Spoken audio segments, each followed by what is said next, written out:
Hello दोस्तों, स्वागत है आप सबका मेरे चैनल पवन बायो क्लासेस में। और आज इस वीडियो में बायोलॉजी के इस लेक्चर में हम लोग जिस टॉपिक पर बात करने वाले हैं वो है क्लासिफिकेशन, यानी कि वर्गीकरण और उसकी डिफिनीशन, उसकी परिभाषा। ठीक है, जीव विज्ञान में वर्गीकरण क्या होता है, उसकी परिभाषा क्या है, वो आज हम लोग इस लेक्चर में, इस वीडियो में जानेंगे। आइए शुरू करते हैं।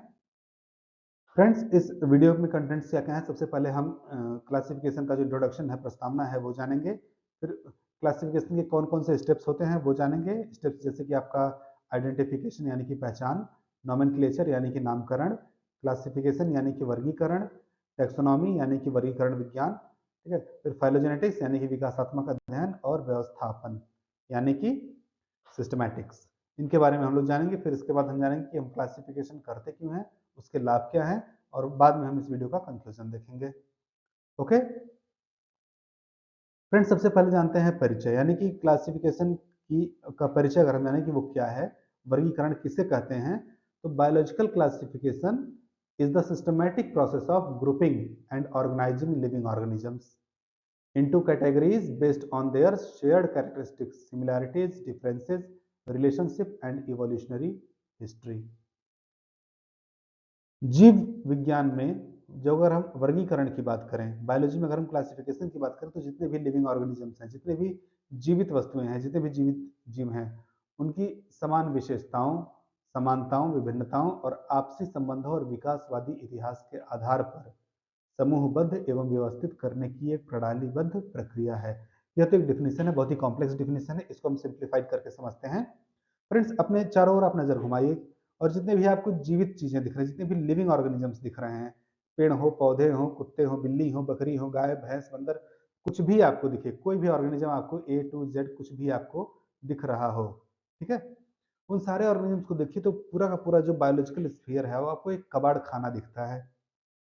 लेकिन बायोलॉजिकल क्लासिफिकेशन या फिर जैविक वर्गीकरण क्या है कि वो ये सारे जितने भी ऑर्गेनिजम्स हैं, इनके अंदर आपस में क्या समानताएं हैं, आपस में क्या विभिन्नताएं हैं, ठीक है, और ये इनका विकास कैसे हुआ, ठीक है, छोटे से बड़े, बड़े से और बूढ़े, वो प्रोसेस। दूसरा, ये पहले क्या थे, जैसे कि कहा जाता है कि इंसान बंदरों से इनका विकास हुआ है, तो हाथी का विकास किससे हुआ, गैंडे का विकास किससे हुआ, सांप का विकास किससे हुआ, पक्षियों का विकास किससे हुआ, ये सारे जो विकासवादी जो इतिहास है, वो इसके आधार पर हम जब जीवों का वर्गीकरण करते हैं, तब जीवों को मतलब एक कैटेगरी में रखते हैं, एक समूह में रखते हैं। यही प्रक्रिया कहलाती है वर्गीकरण। इसी प्रोसेस को हम क्लासिफिकेशन कहते हैं। ओके, यानी कि जितने भी जीवित वस्तुएं हैं, उनमें समानताएं क्या हैं, उनकी विभिन्नताएं क्या हैं, उनका विकास कैसे हुआ, इनके आधार पर समूहबद्ध में अलग अलग समूहों में बांटने की जो प्रक्रिया है, उसे ही हम वर्गीकरण या फिर क्लासिफिकेशन कहते हैं। ओके, जो मुख्य चरण है क्लासिफिकेशन का, जो मुख्य चरण है, मेन स्टेप्स है, वो क्या है? The correct order of the process of biological classification is as follow. सही क्रम अगर हम देखें, बायोलॉजिकल क्लासिफिकेशन जो होता है, उसका जो वास्तविक नाम है वो है टैक्सोनॉमी, वर्गीकरण विज्ञान। ठीक है, यानी कि विज्ञान की वह शाखा जिसके अंतर्गत हम जो वर्गीकरण का प्रक्रिया है उसका अध्ययन करते हैं। ठीक है, तो सबसे पहले हम क्या कहते हैं? आइडेंटिफिकेशन, की पहचान। फिर है हमारा नामकरण। फिर है हमारा वर्गीकरण। और इसी प्रोसेस को कहते हैं वर्गीकरण विज्ञान, यानी कि पहचान, नामकरण, वर्गीकरण या आइडेंटिफिकेशन, नॉमेनक्लेचर एंड क्लासिफिकेशन, इनको मर्ज करके हमारा बनता है टैक्सोनॉमी, यानी कि वर्गीकरण विज्ञान। ठीक है, और टैक्सोनॉमी में अगर हम ऐड कर दें फाइलोजेनेटिक्स, यानी कि विकासात्मक अध्ययन, उनका विकास कैसे हुआ, ठीक है, एक कोशिकी से बहुकोशिकीय, बहुकोशिकीय से अति विकसित बहुकोशिकीय प्राणी कैसे बने, तो इस प्रोसेस को हम कहते हैं, इस जो ब्रांच साइंस को कहते हैं व्यवस्थापन, यानी कि सिस्टमैटिक्स। ओके, ये हमारे मेन स्टेप्स हैं टैक्सोनॉमी के या फिर क्लासिफिकेशन के। अब अगर हम बात करें आइडेंटिफिकेशन, यानी कि पहचान क्या होती है, कैसे होती है, तो identification is the recognising and determining the correct identity of an organism based on it's characteristics. आपको कोई भी जीव मिला, ठीक है, कोई भी जीव मिला, उसको आपने देखा, देख करके आपको उसकी क्या क्या चीजें आपने दिखाई दी, आपको कोई मछली दिखी, आपने एक मछली को दिया, आपको उसके पंख दिखे, उसकी शरीर की संरचना दिखी, उसकी आंखें दिखी, उसका मुंह दिखा, उसके गिल्स यानी फेफड़े उसके गिल्स दिखे, ठीक है, उसकी पूरी पूरी बॉडी दिखा दी, पेक्टोरल फिन्स दिखाई दी, पूंछ दिखाई दी, और जो पेल्विक फिन होती हैं वो दिखाई दी। तो अलग अलग ये जो मॉर्फोलॉजिकल संरचना है, ठीक है, ये सारी चीजें आपको दिखाई दी। तो ये देख करके आपने ये जो लक्षण है, आप ये कैरेक्टर्स जो हैं उस जीवित व्यक्ति के, ठीक है, उसको पहचानना, ठीक है, उसके आधार पर उस जीव को पहचानना, इस पहचानने की प्रक्रिया को ही कहते हैं हम आइडेंटिफिकेशन या फिर पहचान, यानी कि किसी जीव की विशेषताओं के आधार पर उसकी सही पहचान करना कि वह जीव है क्या। ओके, ये होता है हमारा पहला स्टेप। दूसरा स्टेप क्या है? नामकरण। नामकरण क्या होता है? assigning a universally accepted scientific name to the identified organism। आपको कोई ऑर्गेनिज्म नया नया मिला, आपने उसकी पहचान कर ली। अब दूसरा है कि उसको एक ऐसा वैज्ञानिक नाम देना जो पूरी दुनिया में जितने भी विज्ञान के लोग हैं वो उसको उसी नाम से जाने, एक साइंटिफिक नेम से जाने, एक वैज्ञानिक नाम से जाने। ठीक है, तो ये जो प्रोसेस है नॉमेनक्लेचर का, यही है पहचाने गए जीव को एक सार्वभौमिक रूप से स्वीकृत वैज्ञानिक नाम देना।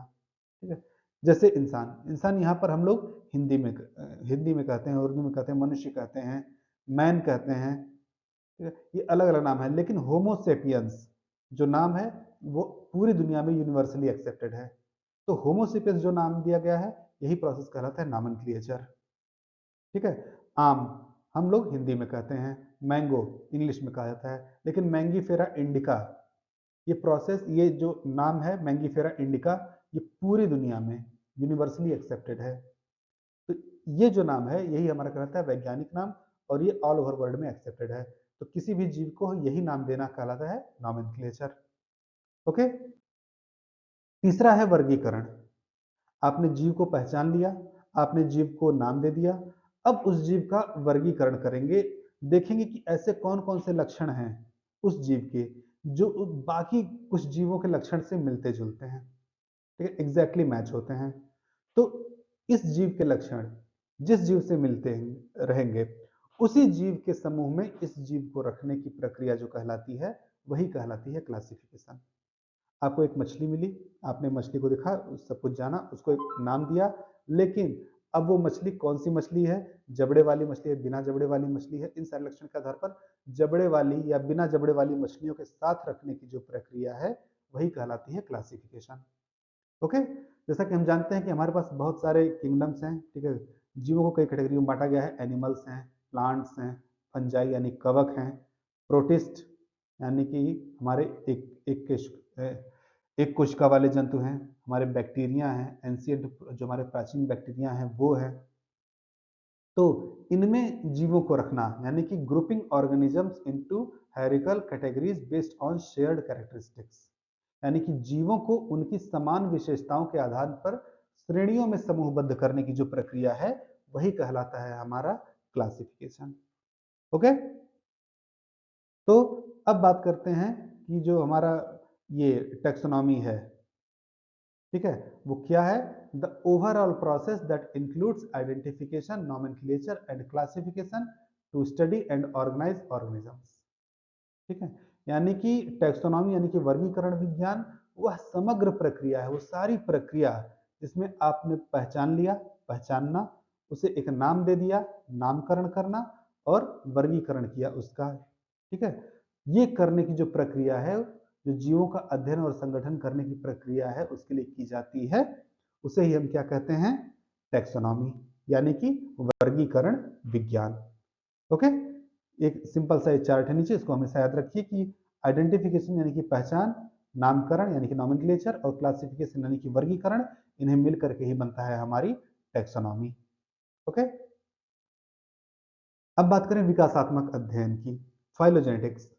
ये अक्सर कहा जाता है कि जो मनुष्य था वो पहले बंदर था, ठीक है, बंदर थे अपने और एंशिएंट पूर्वजों से पैदा हुए थे। तो ये जो एक विकास प्रक्रिया है, हम जीवों में जितने भी सजीव हैं निरंतर कोई ना कोई विकास की प्रक्रिया होती रहती है। ठीक है, तो विकास की जो प्रक्रिया है, कोई एक जीव कैसे विकसित हुआ, तो कैसे विकसित होने की जो प्रक्रिया है उसके अध्ययन को ही कहते हैं विकासात्मक अध्ययन या फिर फाइलोजेनेटिक्स।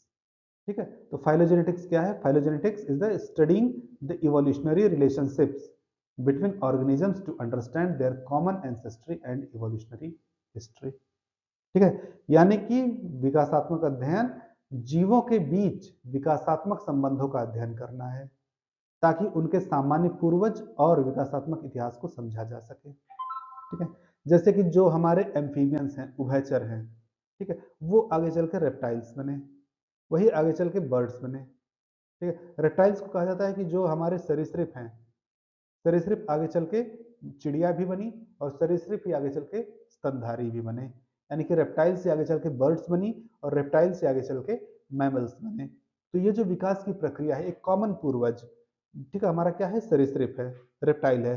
रेप्टाइल से ही एक ब्रांच हमारी बर्ड्स की तरफ जाती है, एक ब्रांच मैमल्स यानी कि स्तनधारियों की तरफ जाती है। तो इनके बीच का जो संबंध है, ठीक है, वो जो एक कॉमन पूर्वज, जो हमारा कॉमन इंसेस्टर है, जो सामान्य पूर्वज है, उसको लेकर के हम क्या करते हैं? उसी को लेकर के हम अध्ययन करते हैं, ये कैसे विकसित हुए, और इसी अध्ययन को कहा जाता है विकासात्मक अध्ययन, यानी कि फाइलोजेनेटिक्स।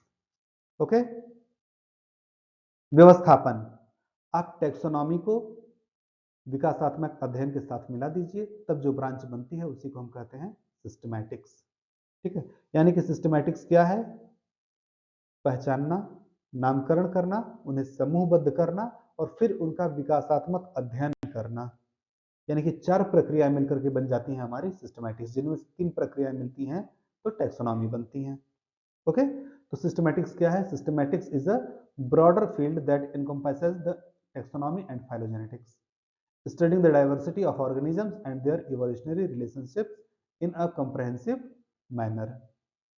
ठीक है, यानी कि यह एक व्यापक क्षेत्र है, एक बहुत बड़ा क्षेत्र है जो वर्गीकरण विज्ञान यानी कि टैक्सोनॉमी और विकासात्मक अध्ययन यानी कि फाइलोजेनेटिक्स इनको शामिल करता है, और जीवों की विविधता, उनकी डाइवर्सिटी, जो भी लिविंग ऑर्गेनिजम्स हैं, और उनके विकासात्मक संबंधों का, उनके बीच में क्या विकासात्मक संबंध है, किससे कौन विकसित हुआ, इसका समग्र रूप से अध्ययन ही हमारा क्या कहलाता है?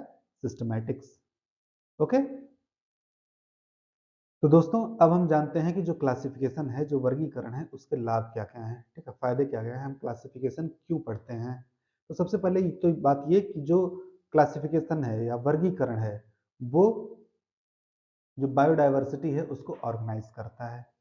ठीक है, बायोडाइवर्सिटी को कैसे ऑर्गेनाइज करता है कि आप अगर अपने चारों ओर देखिए तो जितने भी हमारे जीव जंतु, पेड़ पौधे हैं, पशु पक्षी, कीट हैं, जिसको भी आप देखिए, चाहे वो इंसेक्ट्स हों, बर्ड्स हों, मैमल्स हों, ठीक है, प्लांट्स हों, हर्ब्स हों, श्रब हों, ट्रीज हों, कोई भी हों, अगर मैं आपको उनकी एक लिस्ट बनाने को बोल दूं और उसी लिस्ट को याद करने को बोल दूं, ठीक है, फिर या फिर आपको सिंपली लिस्ट बनाने की बात बोलूं, तो आपको वो लिस्ट देख करके लगेगा कि सारा का सारा जितना भी मैंने नाम लिखा है वो सब एक कबाड़ खाना है, इनका आपस में कोई रिश्ता नहीं है। लेकिन अगर मैं वही लिस्ट इस तरह से आपको बनाने को बोलूं कि जितने भी पशु हैं उनका आप एक अलग कैटेगरी में उनको रखिए, जितने पक्षी आपको मिल रहे हैं उनको अलग कैटेगरी में रखिए, जितने बड़े बड़े पौधे आपको मिल रहे हैं अलग कैटेगरी में रखिए, जितनी आपको झाड़ियां मिल रही हैं उनको अलग कैटेगरी में रखिए, फ्रूट्स देने वाले, जो फूल देने वाले पौधे हैं, जो फल देने वाले पौधे हैं, उनको अलग कैटेगरी में रखिए। तो फिर आपको जब वो लिस्ट आपके सामने आएगी तो आपको लगेगा हाँ ये चीज, सब चीजें कैटेगराइज्ड हैं, ठीक है, वेल ऑर्गेनाइज्ड हैं। तो क्लासिफिकेशन का यही फायदा होता है कि सबसे पहले तो कि जितनी भी हमारी बायोडाइवर्सिटी है उसको वो ऑर्गेनाइज करता है, ठीक है, एक तरह से व्यवस्थित करता है। दूसरी खासियत ये होती है क्लासिफिकेशन की, ये पहचान को सरल करता है। पहचान को सरल करने का मतलब क्या है कि आपको कोई नया जीव मिला, आपको नहीं समझ में आ रहा कि वो कौन सा जीव है, तो आप उसके दो चार लक्षणों को देख करके और उन दो चार लक्षणों को उन जीवों से मिला करके जो पहले से ही वैज्ञानिकों ने रिपोर्ट किया हुआ है, उनसे मिलाकर अगर आप देखेंगे तो आप पाएंगे कि उन जीवों के जो रिपोर्टेड जीव हैं उनके जो बाकी लक्षण हैं उससे उससे ये लक्षण भी कहीं ना कहीं मिलते जुलते हैं जो हम पहचान नहीं पा रहे हैं। तो उन लक्षणों के आधार पर आप उस जीव को बड़े आसानी से पहचान सकते हैं। ठीक है, तो इसे कहते हैं इट सिंप्लीफाइज आइडेंटिफिकेशन, ये पहचान को सरल करता है, लक्षणों के आधार पर एक जीव की पहचान इससे आसान हो जाती है। ओके, इसके अलावा थर्ड है इट शोज इवोल्यूशनरी रिलेशनशिप। जैसा कि मैंने बताया कि एक हमारे जीवों में एक खासियत होती है कि हम क्या करते हैं कि हर जीव में विकास की प्रक्रिया निरंतर चलती रहती है, हम उसके साक्षी होते हैं कि जीवन की जो प्रक्रिया है, हर जीव कहीं न किसी न किसी जीव से विकसित होकर के ही बना है। तो अगर हमें विकासवादी संबंध पता चल जाते हैं तो हमें ये पता चल जाता है कि जो जीव विकसित हुए हैं उनका आपस में क्या रिश्ता है और वो उनका एक सामान्य पूर्वज कौन सा है, एक कॉमन एंसेस्टर, एक कॉमन पूर्वज जहाँ से वो जीव हमारे विकसित हुए हैं। जैसा कि रेप्टाइल्स के बारे में, सरीसृपों के बारे में कहा जाता है कि इनसे बर्ड्स यानी कि चिड़िया भी इनसे निकली हैं और मैमल्स स्तनधारी भी हमारे रेप्टाइल्स से ही बने हुए हैं। ठीक है, तो बर्ड्स और मैमल्स के कॉमन एंसेस्टर सामान्य पूर्वज क्या हुए, हमारे सरीसृप हो गए। ठीक है, तो ये जो अध्ययन है इसकी व्यवस्था जो होती है वो क्लासिफिकेशन से होती है। क्लासिफिकेशन ही विकासवादी संबंधों को दर्शाता है। ओके, चौथी बात यह है कि फैसिलिटेट्स ग्लोबल कम्युनिकेशन, एक वैश्विक स्तर पर, ठीक है, ऑल ओवर वर्ल्ड, एक वैश्विक स्तर पर एक पर्टिकुलर जीव को वो आइडेंटिफिकेशन प्रदान करता है हमारा बायोलॉजिकल क्लासिफिकेशन।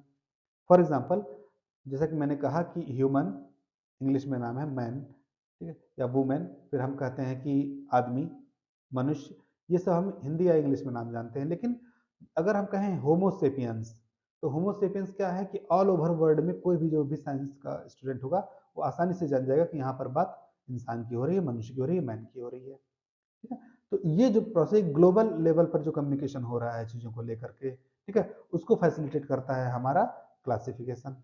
ठीक है, बायोलॉजिकल क्लासिफिकेशन। इसके अलावा it supports conservation and research. ठीक है, जो जीव हैं, जैसा कि आपको पता है कि ऐसा क्या कि कुछ जीव विलुप्त हो जा रहे हैं, कुछ जीव विलुप्त होने की कगार पे हैं, ठीक है, कुछ विलुप्त हो चुके हैं, तो उनका कंजर्वेशन करना, उनको प्रोटेक्ट करना, उनको संभालना, उनका संरक्षण करना और रिसर्च करना उन पर, ये सपोर्ट करता है हमारा बायोलॉजिकल क्लासिफिकेशन, क्योंकि यहीं से हमें पहचान मिलती है, पहचान का पता चलता है और यहीं से हम विकासवादी संबंधों को भी जान पाते हैं। ओके, तो हमारा बायोलॉजिकल क्लासिफिकेशन क्या करता है, ये कंजर्वेशन को, रिसर्च को, यानी कि संरक्षण को और अनुसंधान का ये समर्थन करता है, उसको आगे बढ़ाता है। ओके, एज अ कंक्लूजन हम यही कह सकते हैं कि जो बायोलॉजिकल क्लासिफिकेशन है या फिर जैविक वर्गीकरण है वो क्या है, systematic process of grouping and organizing living organisms, यानी कि जीवों को समूहबद्ध और व्यवस्थित करने की एक प्रणालीबद्ध प्रक्रिया है। ठीक है, इसके अलावा जो हमारी प्रणालीबद्ध प्रक्रिया है वो किस प्रोसेस में होती है, सबसे पहले पहचानने की, फिर नाम देने की, फिर उसका वर्गीकरण करने की, क्लासिफाई करने की, फिर टैक्सोनॉमी यानी कि इन तीनों की जो स्टडी है, पहचान, नामकरण और वर्गीकरण, उसको ही कंबाइंड रूप से हमने क्या कह दिया, टैक्सोनॉमी, यानी कि हमारा वर्गीकरण विज्ञान। फिर हमारा आता है फाइलोजेनेटिक्स, यानी कि उनका विकासवादी अध्ययन, और टैक्सोनॉमी और विकासवादी अध्ययन, इन दोनों को मिलाकर के हमारा क्या बनता है, सिस्टमैटिक्स। और बायोलॉजिकल क्लासिफिकेशन के बहुत सारे फायदे हैं, इसलिए बायोलॉजिकल क्लासिफिकेशन हमारा बायोलॉजी के लिए यानी कि जीव विज्ञान के अध्ययन के लिए बहुत ही आवश्यक है, बहुत ही जरूरी है। ओके, तो फ्रेंड्स, इस वीडियो में बस इतना ही। आई होप कि आप लोगों को ये पता चल गया होगा कि बायोलॉजिकल क्लासिफिकेशन क्या होता है, क्यों होता है, इसके फायदे क्या हैं। ठीक है, तो अगर ये वीडियो आप लोगों को अच्छा लगे तो इसको अपने फ्रेंड्स के साथ भी शेयर करिए, और हमेशा याद रखिए कि be stronger than your excuses, because excuses never bring success. तो मिलते हैं अगले वीडियो में। Till then, take care and good bye.